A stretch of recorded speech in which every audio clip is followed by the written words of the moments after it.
Good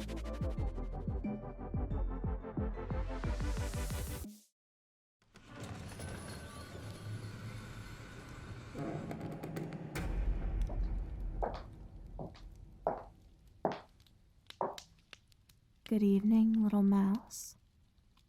I presume that the fire that I had the servants prepare for you in your quarters is keeping you perfectly comfortable. Now, since it's bitterly cold outside, and your fragile mortal body couldn't possibly endure the harsh weather conditions, I'm not terribly worried about you attempting a perilous escape on this somber winter's night. I know. You're still anxious about meeting with the family.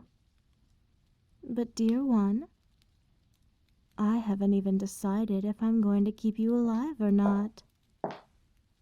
There's no sense in rushing things like these. After all, if I do decide to keep you alive, I'll most likely have to rid you of your pesky mortality. Which means we will have all the time in the world to spend together. Now, sit back, relax.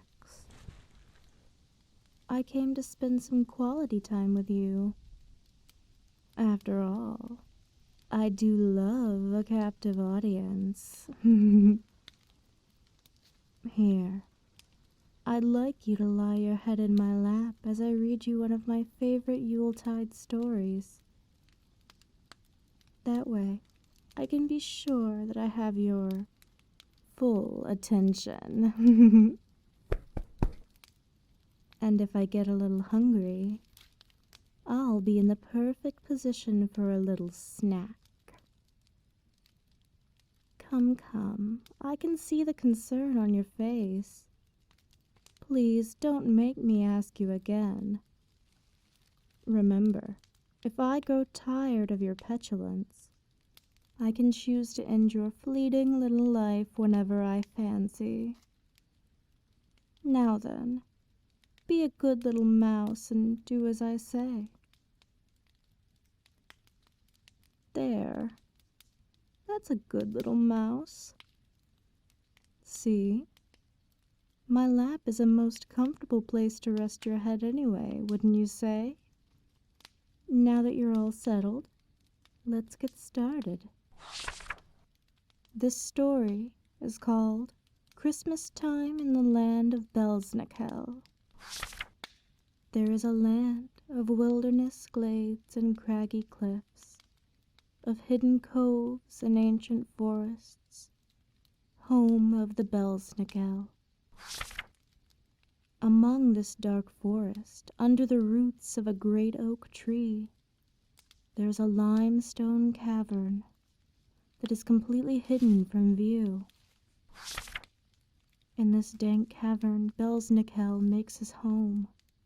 He is hairy and covered in animal pelts, with moss in his hair and lichens on his skin. He lives in the cave with his loyal servant, Rupert. Rupert is donned in the same manner as Belsnickel, only he is even dirtier, blackened from the soot of many fires, and smudged with the grease of many meals. Every year, when it gets to be about this time, when the leaves have been shed, the winter winds start to howl, and the forest creatures prepare for winter in their own ways, Belsnickel and Rupert begin plotting mischief and mayhem, of wreaking havoc on the intruders who live in their valley. They regale in events of seasons past, when they scared cattle, carried away children, and spread fear throughout the countryside. Belsnickel has also been known to feed wild onions to the dairy cows, so their milk will taste of onions and will be unfit for use by the intruders.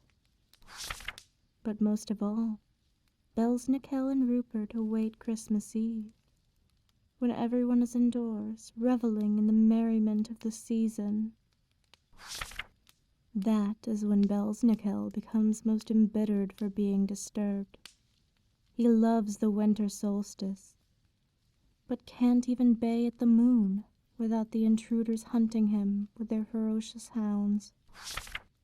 Belsnickel reckons that if he can't celebrate, neither will they.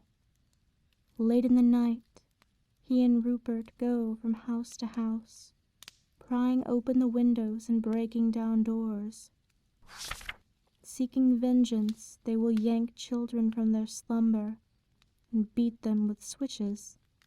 Rupert hopes to toss a few in his sack as well.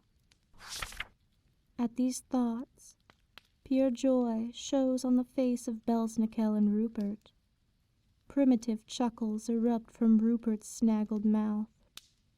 They are both anxious for night to fall, and to begin their night of havoc.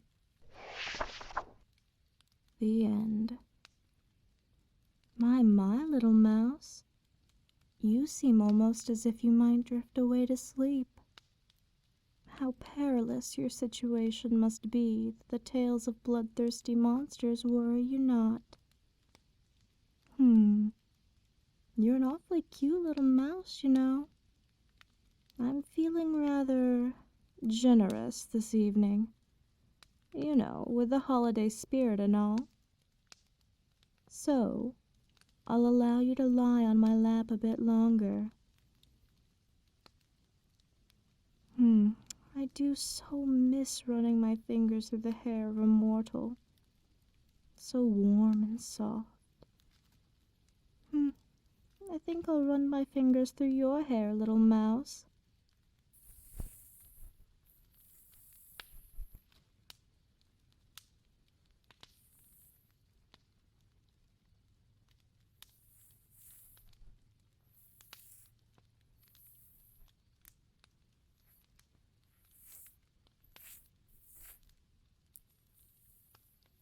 While I am fonder of you than my previous prey, it remains to be seen how suited you are as a companion to me rather than a meal. As much as I enjoy the thrill of the hunt, seeing you in this vulnerable state seems to kindle a twinge of what I imagine must be comparable to that of a human emotion. I'm not sure that I like that, little mouse. I may just have to rid myself of you simply on the principle that I can't allow you to garner me any weaknesses. As I've mentioned in the past, contrary to fragile mortals like yourself, my immortal body doesn't require that I sleep. However, it's obvious that you are not so gifted. So, do not bother to resist any longer, little mouse. Feel free to drift away into a pleasant slumber. Enjoy these moments of security while they're guaranteed, for I may still yet change my mind, come after the new year.